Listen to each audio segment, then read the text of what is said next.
The thunder cracked like a gunshot across the New York skyline. Rain hammered against the windows of the Valentino estate, a sprawling fortress of marble and secrets perched above the city like a crown of thorns. Amara Cross stood in the center of the grand hall, her dark skin gleaming under the crystal chandeliers, her natural curls pulled back in an elegant bun that exposed the graceful curve of her neck. At 23, she had dreams, law school, freedom, a life built on her own terms. But tonight those dreams shattered like glass under a hammer. Welcome back, beautiful souls. Before we dive into this intense story of loyalty, danger, and love behind the Mafia boss, be sure to hit that subscribe button, smash the like, and drop a comment telling me where you're watching from. Every click helps us keep bringing you these incredible tales you don't want to miss. Now let us begin. Please, baby girl, you have to understand, her father whispered, his voice breaking as he signed the contract that would change everything. His hands trembled so violently the pen nearly slipped. This is the only way. They'll kill us all if I don't pay. Marcus Cross had gambled away everything. The family business, their home, their dignity. And when the debt collectors came knocking, they didn't want money anymore. They wanted something far more valuable. They wanted her. Amara's deep brown eyes locked onto the man sitting across from her father.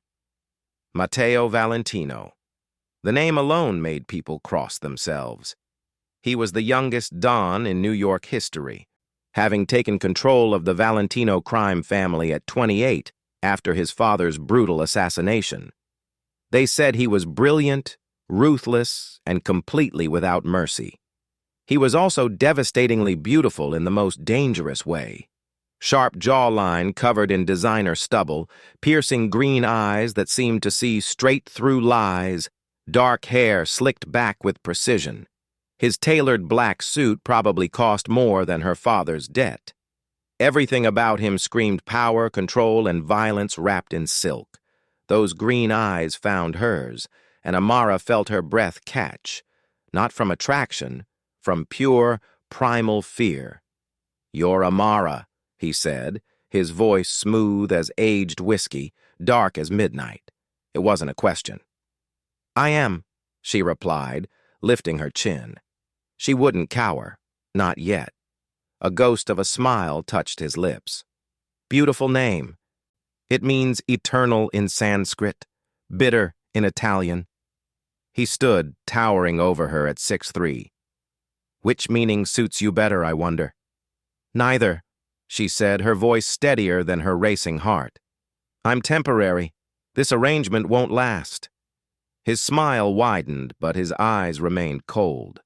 "That's where you're wrong, Tesoro. In my world, marriage is forever.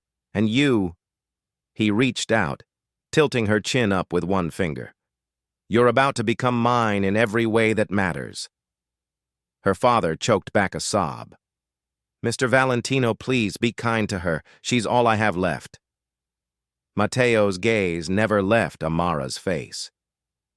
"Then you should have thought of that before you bet her life on a losing hand." The wedding was scheduled for 3 days later. 3 days that felt like 3 seconds. Amara spent those days in a gilded cage. The Valentino mansion was enormous. 30 rooms, an indoor pool, a wine cellar that doubled as an armory, and security so tight a fly couldn't enter without clearance. Her room was luxurious. Silk sheets, a marble bathroom, a closet full of designer clothes in her exact size. But the door was guarded. The windows had sensors. And every time she looked outside, she saw armed men patrolling the grounds. On the second night, she tried to escape. She made it as far as the garden before Matteo's right-hand man, a hulking enforcer named Luca, caught her. When Luca dragged her back inside, Matteo was waiting. He dismissed Luca with a wave, then turned to Amara. He didn't yell, didn't threaten. He simply walked closer until she was backed against the wall, his body caging hers without touching. "Let me make something very clear," he said softly, his breath warm against her ear. "You can try to run 100 times. I'll catch you every single time. Because what's mine stays mine.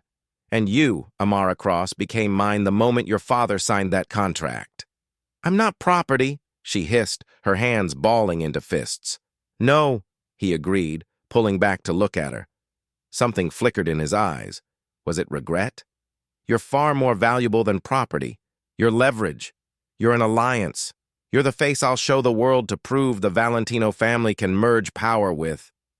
He paused, his gaze traveling over her face. Beauty. You're a monster, she whispered. His jaw tightened. Yes, and in 3 days, you'll be a monster's wife. The cathedral bells rang like a funeral march. The church of Santa Maria stood in the heart of Little Italy, its Gothic spires reaching toward heaven even as the devils of the underworld gathered inside. Amara stared at her reflection in the bridal suite's full-length mirror. The dress was exquisite. White silk that hugged her curves before flowing into a dramatic train. Lace sleeves that made her dark skin look like it was wrapped in frost, and a veil so delicate it seemed made of spider webs. Diamonds dripped from her ears and throat, cold and heavy. She looked like a queen. She felt like a sacrifice. Miss Cross, it's time, said one of Matteo's men from the doorway. Even they couldn't meet her eyes. The walk down the aisle felt endless. Every eye in the church turned to watch her. Rival families, business associates, politicians in Matteo's pocket. All of them witnesses to her beautiful imprisonment. Camera flashes sparked like lightning. Reporters had been allowed in to document the wedding of the century. Her father sat in the front pew, weeping openly. She couldn't look at him. If she did, she'd run. And running would get people killed. Then she saw Matteo at the altar, and her breath stuttered. He wore a black tuxedo that fit him like a second skin, his hair perfectly styled, his expression unreadable. But when their eyes met, something passed between them. A current of electricity, a promise of things unspoken. She reached the altar. The priest began the ceremony in Latin, words Amara barely heard over the pounding of her heart. When it came time for vows, Matteo spoke first, his voice carrying through the cathedral with absolute authority. I, Matteo Valentino, take you, Amara Cross, to be my wife. From this day forward, you are under my protection, my name, and my authority. Not love, not honor, protection, authority. The priest turned to her. And do you, Amara Cross, take Matteo Valentino to be your lawfully wedded husband? The silence stretched. She could feel every eye on her, every held breath. Matteo's gaze burned into hers, daring her to refuse. She thought of her father's life, her younger brother still in college, the cousins who'd be hunted down if she said no. I do, she whispered. The church erupted in applause. Matteo stepped forward, lifting her veil with careful precision. His green eyes searched hers for a moment. Was that guilt she saw? Before his hand cupped her face. I'll go slow, he murmured, so softly only she could hear. I promise. Then he kissed her. It wasn't gentle. It was claiming, possessive, a seal on her fate. The crowd cheered, the cameras flashed, and Amara tasted the lie on his lips. The reception was held at the Valentino estate. A tent the size of an airplane hangar had been erected in the gardens, filled with hundreds of guests drinking expensive champagne and pretending this was a celebration rather than a business transaction. Amara sat at the head table beside Matteo, smiling when required, accepting congratulations from people whose hands were stained with blood.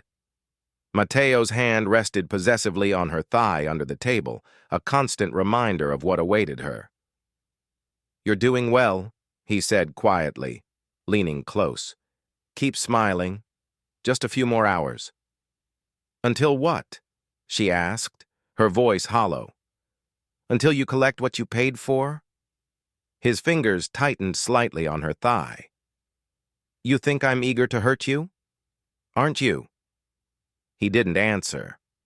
Instead, he raised his champagne glass, signaling for attention. The crowd quieted. "To my beautiful bride," Matteo announced, his voice carrying across the tent. "Amara has brought light into the Valentino family. She is grace, intelligence, and strength, and she is mine." The crowd cheered. Amara wanted to scream. As the evening wore on, she noticed someone watching her from across the room. A man in his early 30s, well-dressed but not flashy, with kind eyes and a sad smile. "That's Antonio," Matteo said, following her gaze. His tone had gone cold. "My cousin. Don't let him fool you with that puppy dog expression. He's almost as dangerous as I am." "He looks sad," Amara observed. "He should be. I'm not." Matteo stood, offering his hand. "Come, it's time." Her blood turned to ice. Time. The wedding night. The master suite was on the top floor, accessible only by private elevator. As they ascended, Matteo was silent, his hand still gripping hers. Not roughly, but firmly, as if afraid she might disappear. The doors opened to reveal a room that looked like a luxury hotel suite designed by someone with unlimited funds and no sense of warmth. Everything was black, white, or gray. Sleek, modern, cold. The bed was enormous, covered in silk sheets.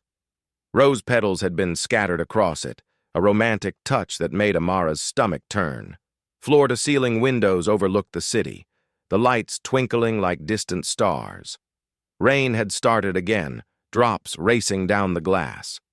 Matteo closed the door. The click of the lock echoed like a gunshot.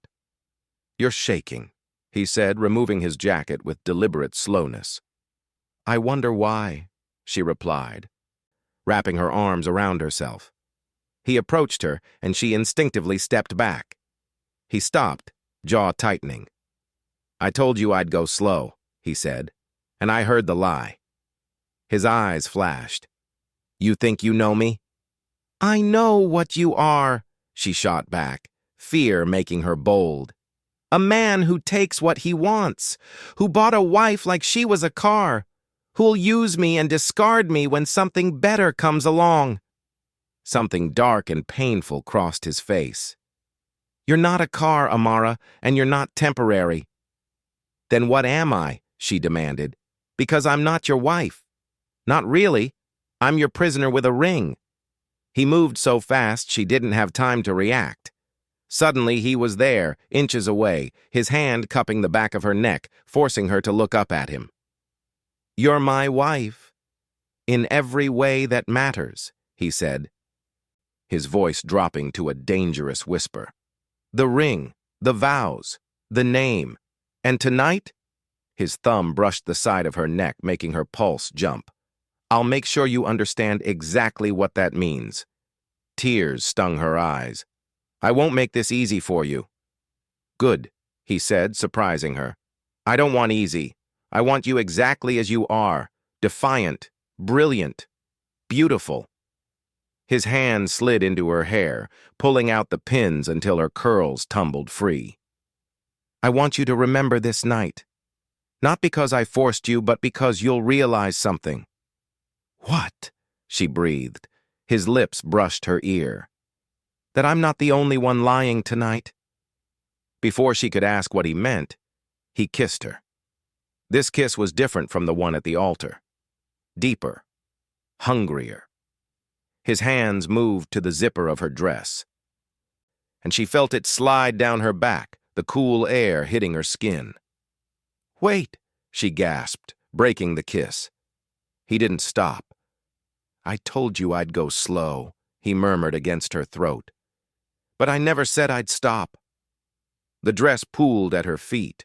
She stood there in white lace lingerie, vulnerable and exposed. His eyes traveled over her, and for a moment she saw something besides cold calculation. She saw desire, raw and barely controlled. "You're exquisite," he said hoarsely. "Don't," she started, but he lifted her effortlessly, carrying her to the bed. She struggled, but his strength was absolute. He laid her down among the rose petals, his body covering hers, heavy and warm. "I'll go slow," he promised again, his hands exploring with practiced skill. "I'll make this good for you." But there was nothing slow about the way he claimed her. Nothing gentle in his possession. Despite his whispered promises, Matteo Valentino took what he wanted with the same ruthless efficiency he applied to everything else. Amara squeezed her eyes shut, tears slipping down her temples as the last piece of her freedom died. When it was over, he lay beside her, his breathing heavy. She curled onto her side, away from him, silent sobs shaking her shoulders. "Amara," he started, reaching for her. "Don't touch me," she whispered. "Just don't." His hand retreated. She heard him sit up, heard the flick of a lighter, smelled cigarette smoke. They stayed like that for a long time, her crying silently, him smoking in the dark, the rain drumming against the windows like a witness to her ruin. Finally, his voice cut through the silence. "I'm not sorry." Her eyes flew open. "What?" "I'm not sorry I married you. I'm not sorry for tonight." He paused. "But I am sorry that you'll hate me for it." "I already do," she said. "I know." He stubbed out the cigarette. "Get some sleep, Amara. Tomorrow you start learning what it really means to be a Valentino." She didn't sleep. She lay there until dawn, planning, surviving, promising herself that one day, somehow, she'd make Matteo Valentino regret the day he bought her. Weeks passed, like a fever dream. Amara moved through the Valentino mansion like a ghost, beautiful and hollow. She attended charity galas on Matteo's arm, smiled for cameras, played the role of the devoted Mafia wife with chilling perfection. But inside, she was screaming. Matteo had rules, so many rules. Don't leave the estate without permission. Don't speak to strangers. Don't question his business. Don't embarrass him in public. Don't. She followed them all, biding her time, watching, learning. The staff treated her with cautious respect.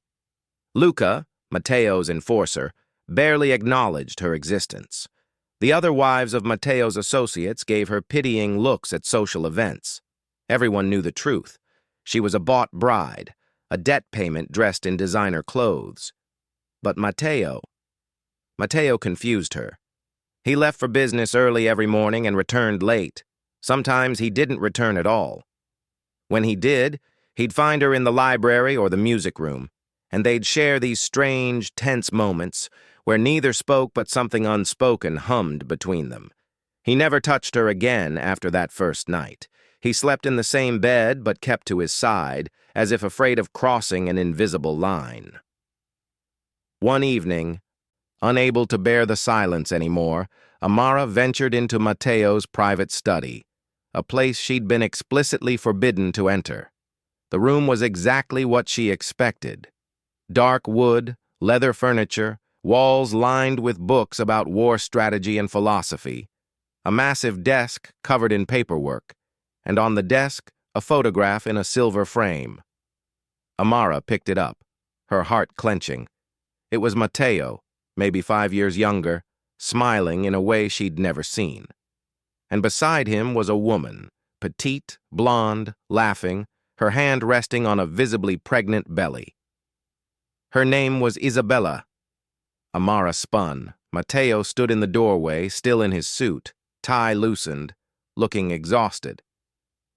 "I told you not to come in here," he said, but there was no heat in his voice. "Who was she?"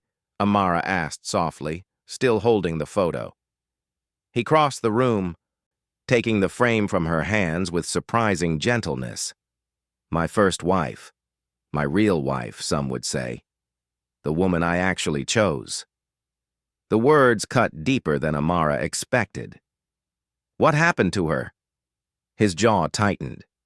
"She was 8 months pregnant. We were supposed to have a son. I was going to leave the family business, go legitimate, give them both a normal life." He set the photo down carefully. "One of my father's enemies found out. They rigged our car with explosives.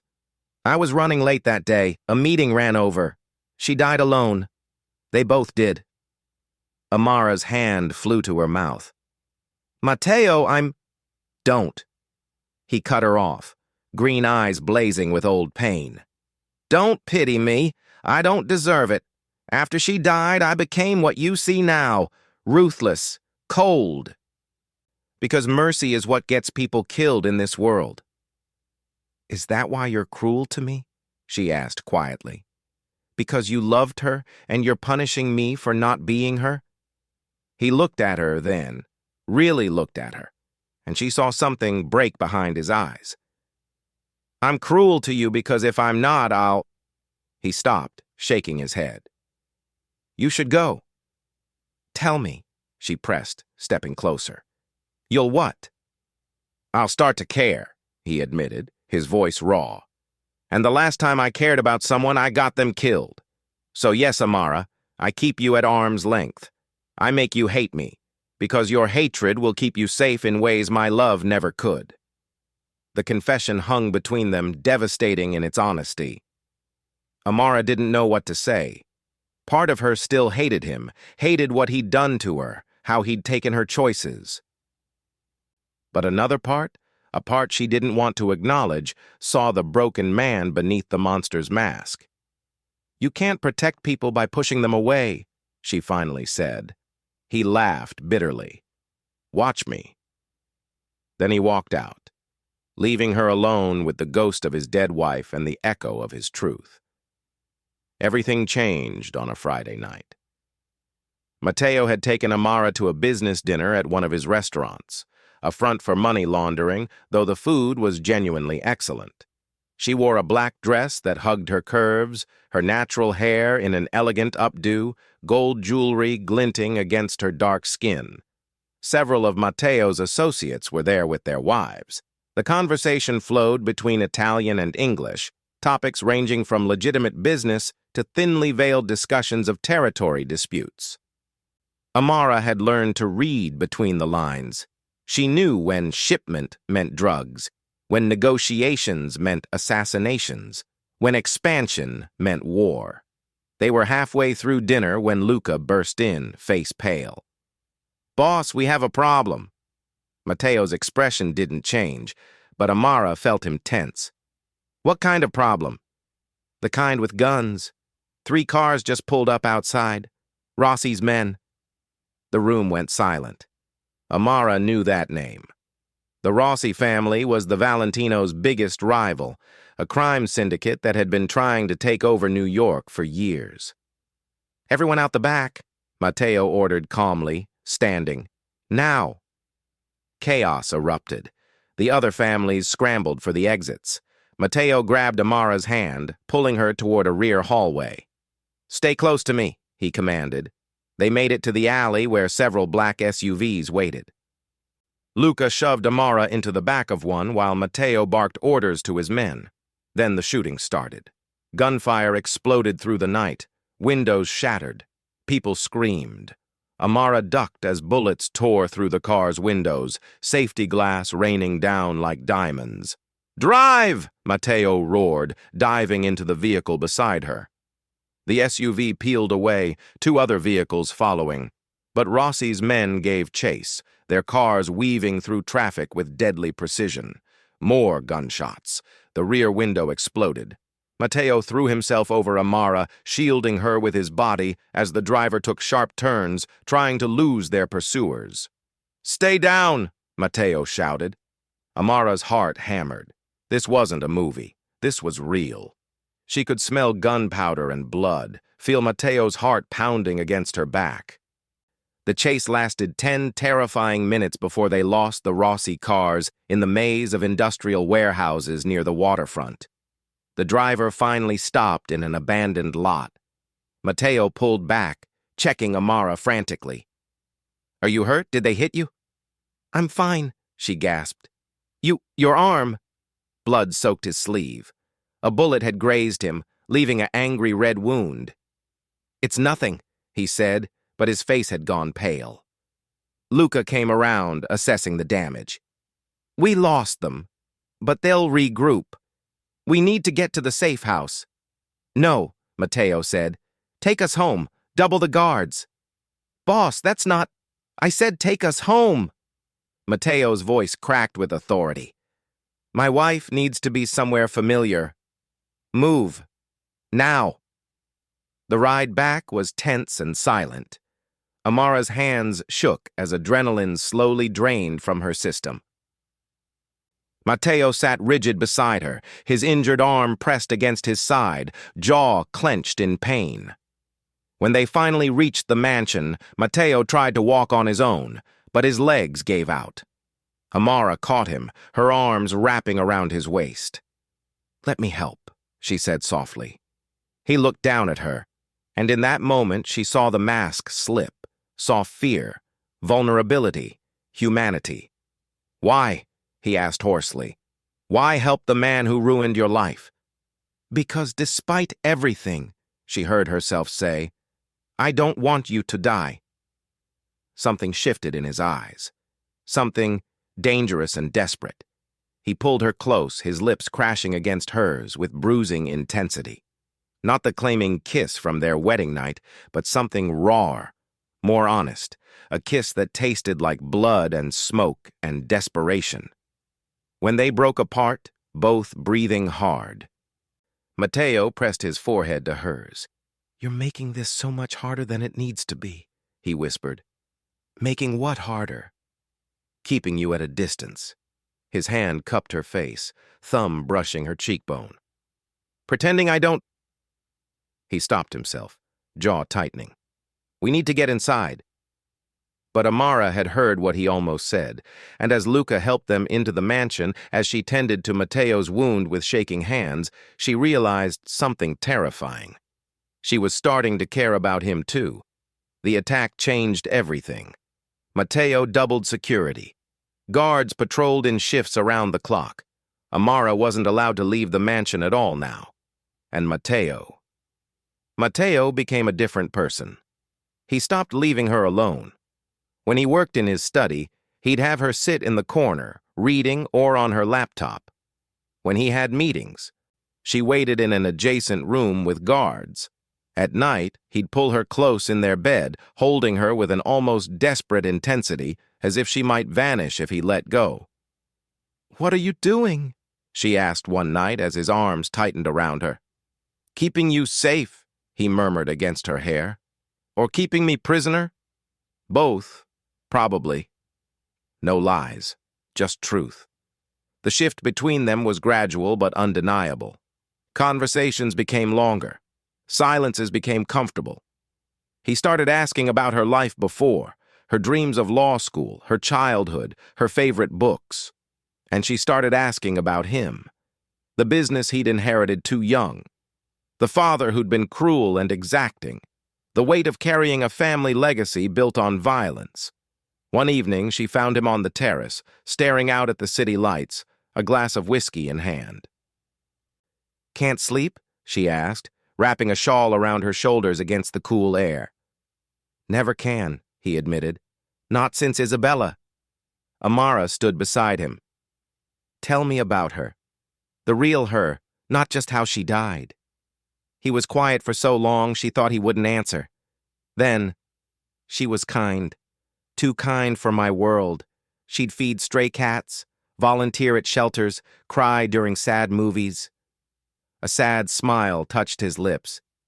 She thought she could save me, reform the bad boy, make me legitimate. Could she have? Maybe. I was willing to try for her. He drained his whiskey. But this life doesn't let you go, Amara. It takes and takes until there's nothing good left. Then why did you drag me into it? The question came out softer than she intended, not accusatory, just sad. He turned to her finally, green eyes intense in the moonlight. Because your father's debt gave me an excuse, a reason to acquire something beautiful in a world of ugliness, and you... His hand reached out, fingers trailing along her jawline. You're the most beautiful thing I've ever seen. Her breath caught. That's not love, Matteo. That's obsession. I know, he said quietly, but it's all I have left to give." He kissed her then, and this time she kissed back. Not because she had to, not because she was afraid, but because somewhere in the darkness of their twisted beginning, something real had started to grow. When he carried her back to bed, when he made love to her with a tenderness that stole her breath, she realized the truth. She was falling for her captor, and the realization terrified her more than any amount of violence. The knock came at 2 a.m. Amara was half asleep when she heard urgent voices outside the bedroom. Matteo was already awake, pulling on clothes with military efficiency. "What's happening?" she asked, sitting up. "Stay here," he ordered, strapping a gun to his belt. "Don't open this door for anyone but me or Luca." "Matteo?" "I mean it, Amara. Not anyone." His eyes were hard, the tender man from hours ago replaced by the cold dawn. "Promise me."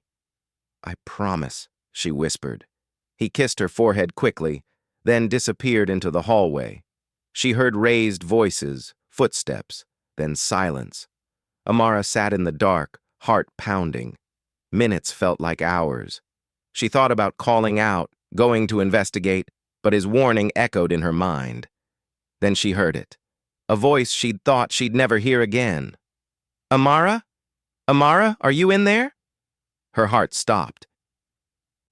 "Jordan?" "It's me, baby sis. Open the door." Jordan, her younger brother, the college student who'd been away studying abroad when everything went to hell. Amara ran to the door, then paused. Matteo had said not to open for anyone. But this was her brother, her blood. "Jordan, what are you doing here?" she called through the door. "Saving you. I came back as soon as I heard about the wedding. I've got a car waiting. We can leave right now." Everything in her screamed to open the door, to run, to be free. But something felt wrong. Jordan's voice was different, too urgent, too rehearsed. "How did you get past security?" she asked carefully. A pause. "Does it matter? Come on, Amara, we're wasting time." Her hand hovered over the lock. She wanted to believe it was really him, wanted to believe escape was possible. But Matteo's warning rang in her ears, and beneath Jordan's familiar voice, she heard something else, something cold. "Jordan, tell me something only you would know. Something from our childhood." "What? Amara, we don't have time for— Tell me!" she demanded. Another pause, longer this time. Then, "This is your last chance, Mrs. Valentino. Open the door or we come in." Not Jordan. Someone imitating him. Someone who'd done their research but not well enough. Amara backed away from the door just as it exploded inward. 3 men rushed in, guns drawn. One of them did look like Jordan, similar height, same skin tone, but the eyes were wrong. The eyes were killer's eyes. She screamed. Gunfire erupted from the hallway. The fake Jordan went down first, blood blooming across his chest. The other 2 men spun toward the threat, firing wildly. Matteo appeared like an avenging angel, gun blazing. 2 shots, 2 bodies, then silence broken only by Amara's ragged breathing. He crossed to her in 3 strides, hands gripping her shoulders. "Are you hurt? Did they touch you?" "I almost opened the door," she gasped. If I hadn't asked, but you didn't." He pulled her against his chest, his heart hammering as fast as hers. "You listened. You trusted me. Do you understand how rare that is?"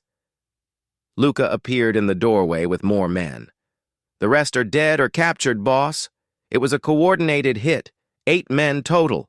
They had inside information." Matteo's jaw clenched. "Find the leak. I want them alive for questioning." "Already on it." As Luca dragged the bodies away, Matteo led Amara to the bathroom, sitting her on the edge of the tub. He wet a cloth, gently washing the blood splatter from her face, blood that wasn't hers but could have been. "I'm sorry," he said quietly. "I'm so sorry you had to see that." "You saved my life," she said, voice shaking. "They were going to— I know. His hands trembled as he cupped her face. "And if they had, I would have burned this entire city to the ground to avenge you." The intensity in his eyes stole her breath. This wasn't the cold Mafia boss or the wounded widower. This was a man on the edge of losing the last thing tethering him to humanity. "Why?" she asked. "Why do you care so much?" "Because you're not supposed to be real," he said hoarsely.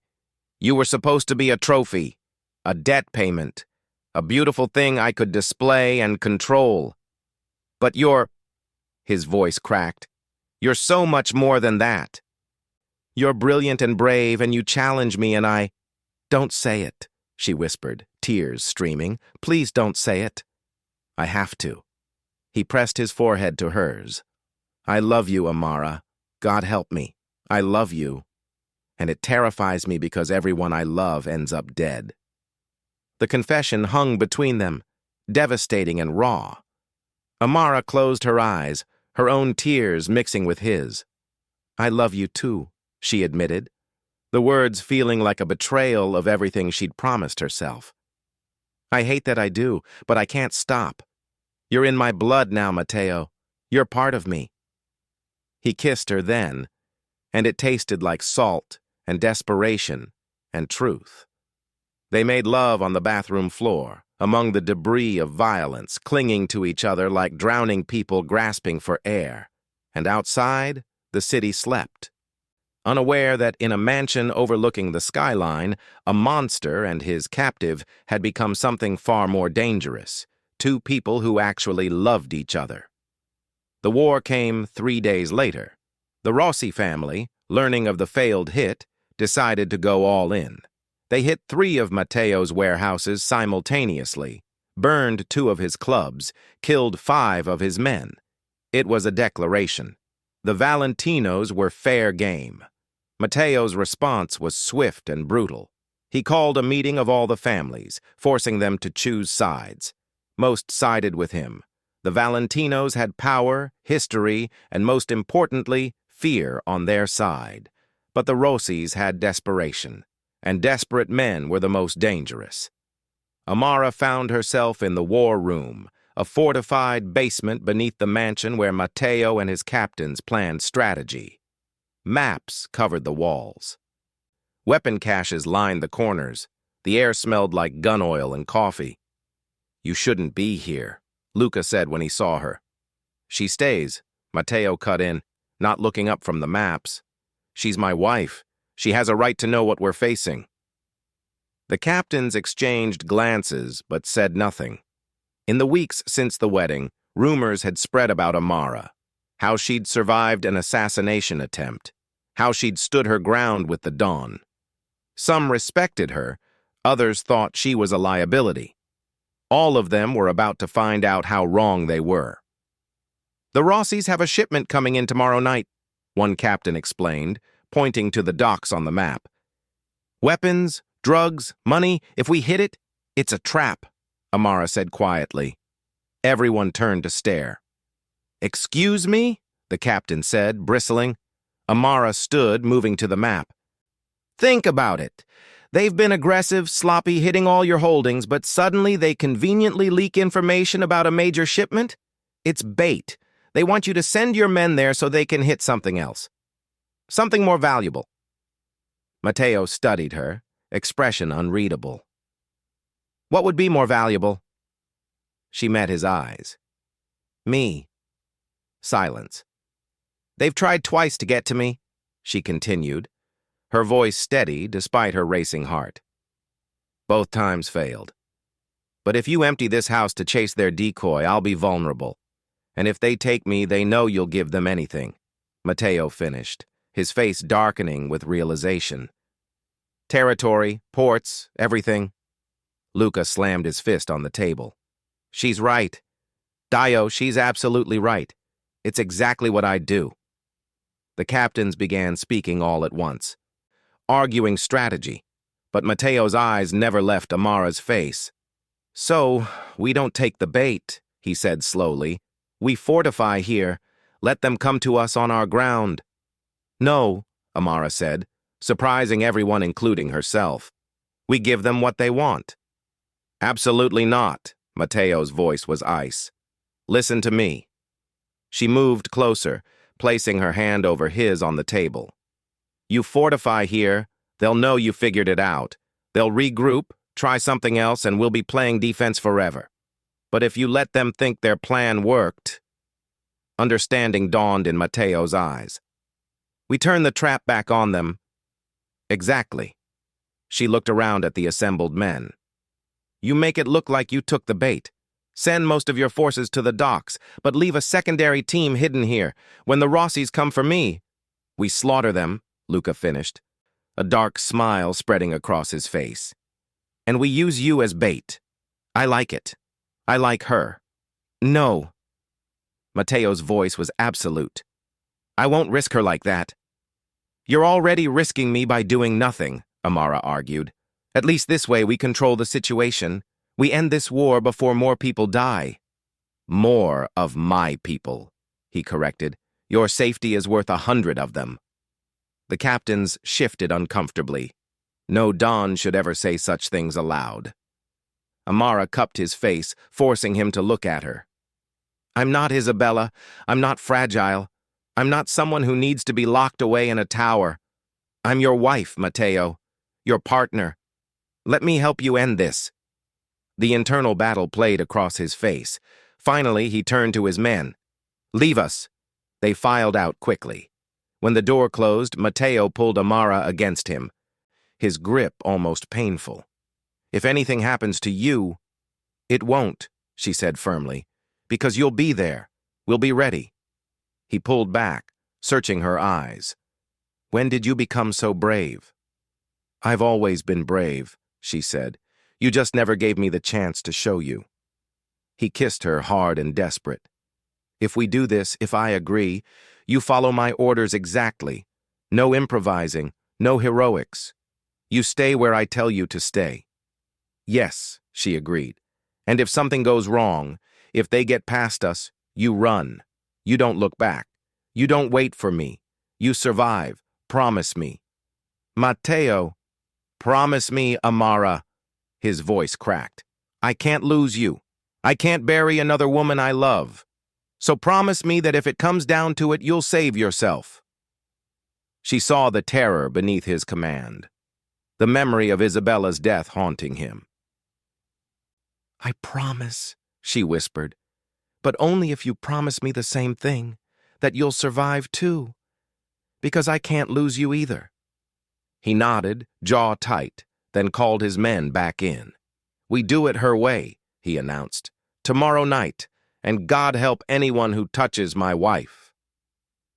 The next evening, Amara dressed carefully.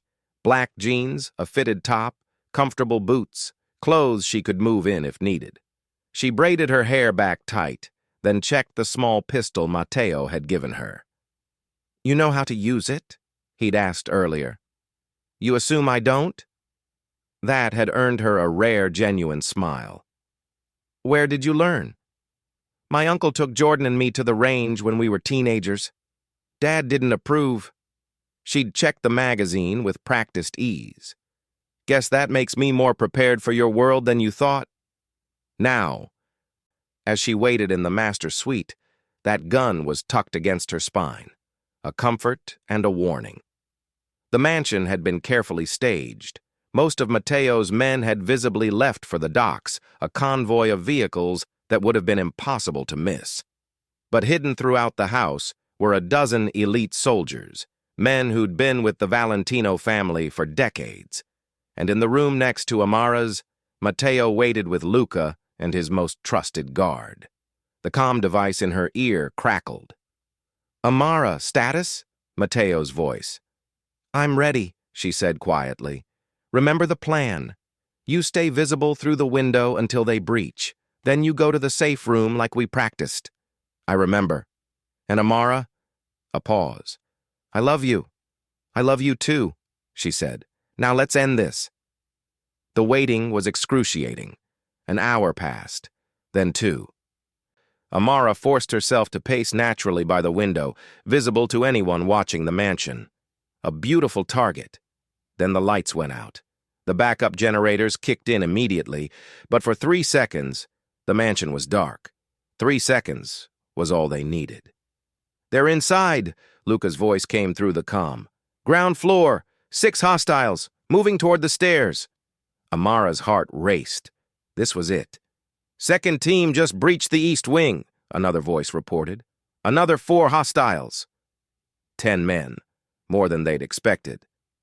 "Amara, move now," Matteo ordered. "Safe room, go!" She ran. The safe room was hidden behind a false panel in the walk-in closet, reinforced steel that could withstand anything short of explosives. She pulled it open and found herself face to face with a man already inside. He smiled, gun pointed at her chest. "Hello, Mrs. Valentino. Going somewhere?" Inside man. There was still a traitor in Matteo's organization. "Matteo!" she screamed into the comm. "Safe room is comprom—" The man lunged. Amara twisted, her hand going for the gun at her back. They grappled, crashing into the closet's shelves.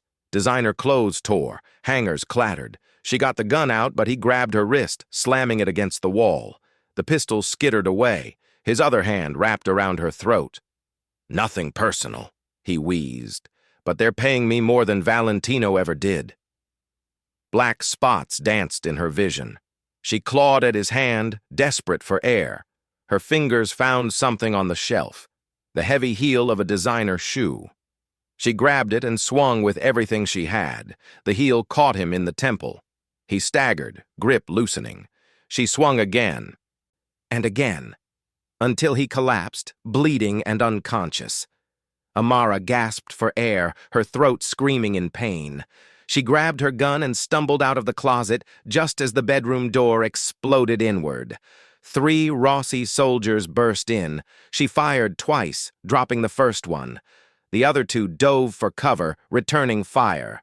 Bullets tore through the room, destroying furniture, shattering mirrors. Then Matteo was there. He came through the door like vengeance incarnate, gun blazing. The 2 soldiers went down before they could react. More Valentino men flooded in behind him, securing the room. Matteo's eyes found Amara, taking in the bruises on her throat, the blood on her clothes, not all hers, the gun still gripped in her shaking hands. "Are you hurt?" he demanded, crossing to her. "I'm fine," she rasped. "There was someone in the safe room. A traitor." "Luca, check the closet," Matteo ordered, his hands gentle as they examined her throat. "You killed him?" "Knocked him unconscious with a shoe." Despite everything, he laughed, a short, sharp sound of relief and pride. "A shoe. Louboutin," she clarified. 6-inch heel. Those things are weapons." "Remind me to keep you well stocked," he murmured, pressing his forehead to hers. "You scared the hell out of me." "Boss," Luca called from the closet. "It's Marco, your cousin." The warmth drained from Matteo's face. He stepped into the closet, looking down at the unconscious man Amara had taken down. Marco, the sad-eyed cousin from the wedding, the one Matteo had warned her about. "I should have known," Matteo said coldly. "He always thought he should have been Don instead of me." He turned to Luca. "Wake him up. I want him conscious for what comes next." "Matteo," Amara started. "He tried to have you killed," Matteo said, his voice devoid of emotion. "He betrayed family. There's only one punishment for that." Over the next hour, they learned the full scope of it. Marco had been feeding information to the Rossis for months, promised control of the Valentino territory once Matteo was eliminated. The shipment had indeed been bait, and the attack tonight was meant to look like a Rossi victory. Instead, it was a massacre. All 10 attackers were dead or captured. The Rossi family's best soldiers, wiped out in a single night. But it was Marco's betrayal that cut deepest. "You were family," Matteo said, standing over his bound cousin in the basement. "I trusted you." Marco spat blood. "You trusted a ghost. You've been walking around half dead since Isabella. At least I was alive enough to see opportunity." Matteo's hand didn't shake as he raised his gun. Then stay dead. Wait, Amara said, stepping forward. Everyone looked at her like she'd lost her mind. You can't kill him, she said. Give me one reason why not, Matteo said, his voice dangerously soft. Because if you do, you're letting the Rossis win. They wanted to make you the monster everyone thinks you are. The man who kills his own blood without hesitation. She moved closer, placing her hand over his on the gun. But you're more than that. You're the man who loves fiercely, who protects his own, who values loyalty above everything. Prove that means something. He tried to kill you, Matteo growled, and I'm still here. I survived. We won. She looked at Marco. Killing him would be mercy. Let him live knowing he failed, that he bet everything and lost. That's a worse punishment than death. The war behind Matteo's eyes was visible to everyone in the room. Finally, he lowered the gun. You're right. Death is too good for him. He turned to Luca. Strip him of the Valentino name. Take everything. His money, his properties, his connections. Then dump him in Chicago's worst neighborhood with nothing but the clothes on his back. If he survives a week, I'll be impressed. Marco's face went white. In their world, being cast out with nothing was worse than death. He'd be prey for every enemy he'd ever made. Matteo, please, Marco begged. You're already dead to me, Matteo said coldly. Get him out of my sight. As they dragged Marco away, Matteo pulled Amara close, his face buried in her hair. You're too merciful for this world. Maybe, she agreed. But you need someone to balance your darkness. That's what partners do. He pulled back, studying her face with something like wonder. You really see yourself as my partner now, not my prisoner? I see myself as your wife, she corrected, for better or worse, and tonight definitely counted as worse. He kissed her then, and it tasted like survival, like victory, like home. The war ended that night. With their elite soldiers dead and their inside man exposed, the Rossis sued for peace. They ceded 2 territories, paid substantial reparations, and agreed to stay out of Valentino business for a generation. It was a complete victory, and Amara had been the key to it all. Word spread through the underworld. The new Mrs. Valentino wasn't just a beautiful trophy. She was brilliant, brave, and deadly when necessary. The other families started treating her with genuine respect. But the real change was in Matteo. He'd always been a good Don, strategic, ruthless when needed, respected by his men. But he'd been hollow inside, going through the motions of power without really caring. Amara filled that hollow space. 2 months after the attack, she found him in his study late at night, staring at Isabella's photograph. You should move on, she said softly from the doorway. He turned, surprised. What? Not forget her. Never forget her. But stop letting her ghost run your life. Amara entered, sitting on the edge of his desk. She loved you, which means she'd want you to be happy, to really live, not just survive. Matteo was quiet for a long moment. Then he picked up the photograph, looked at it one last time, and placed it in his desk drawer. You're right, he said. It's time. He stood, pulling Amara into his arms. I need to tell you something. What? That first night. Our wedding night. His jaw tightened. I told you I'd go slow. I promised I'd be gentle, and I lied. I took what I wanted without really caring what it cost you, and I've regretted it every day since. Tears stung her eyes. Matteo, let me finish. He cupped her face. I can't take back that night. I can't undo the pain I caused, but I can promise you that I'll spend the rest of my life making it up to you, being the man you deserve, the partner you need. You already are, she whispered. No, but I will be. He kissed her forehead, then her eyelids, then her lips, soft, reverent, real. Let me prove it to you. He carried her to their bedroom, not the cold, impersonal suite from their wedding night, but a new room they'd redesigned together. Warm colors, personal touches, photographs of them smiling, a space that belonged to both of them. When he laid her on the bed, his hands trembled slightly. "I'm nervous," he admitted with a self-deprecating laugh. "How ridiculous is that?" "It's not ridiculous," she said, reaching up to stroke his face. "It's real." And when they made love that night, it was nothing like their first time. He kept his promise. He was gentle, patient, worshipful. He learned her body not as territory to conquer, but as a gift to cherish. Afterward, they lay tangled together, her head on his chest, listening to his heartbeat. "I love you," he murmured. "Not because you're my wife, not because you're brilliant or brave, but because you're you.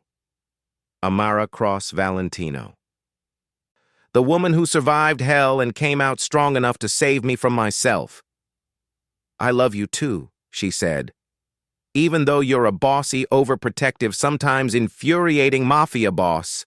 He laughed, the sound rumbling through his chest. "Sometimes?" "Most of the time," she corrected with a smile. "I can live with that."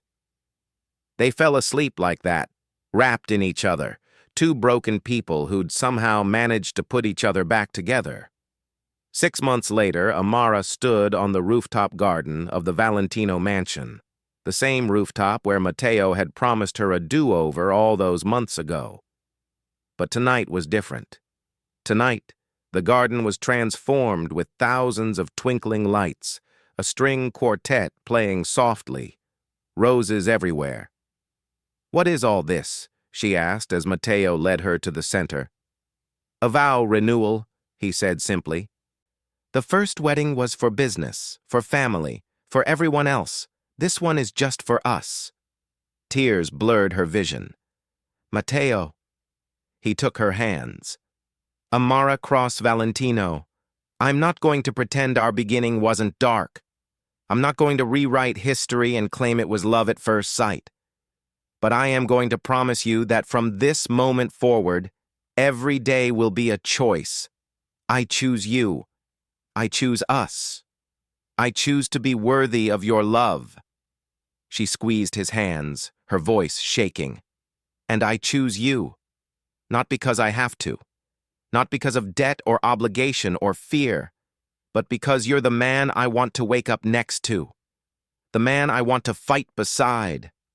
The man I want to build a life with, even if that life is complicated and dangerous and far from normal."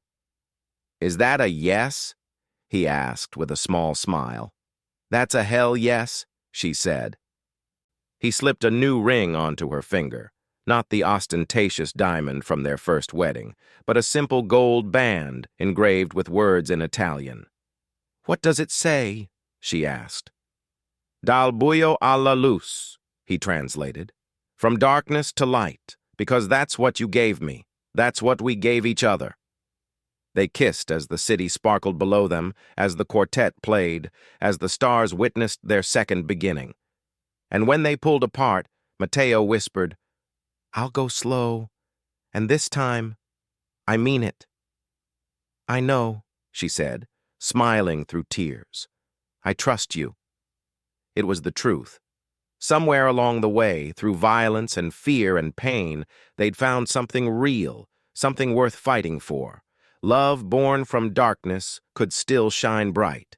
And as they danced under the New York stars, Amara and Matteo Valentino proved that even the most broken things could be made whole again, as long as you had someone willing to hold the pieces together while you healed. The Mafia boss had lied on their wedding night, but he'd told the truth ever since, and that made all the difference. Thank you so much for watching this story to the end. If you enjoyed this one, let me know in the comments what you thought about Amara and Matteo's story. And don't forget to like and subscribe for more thrilling stories like this.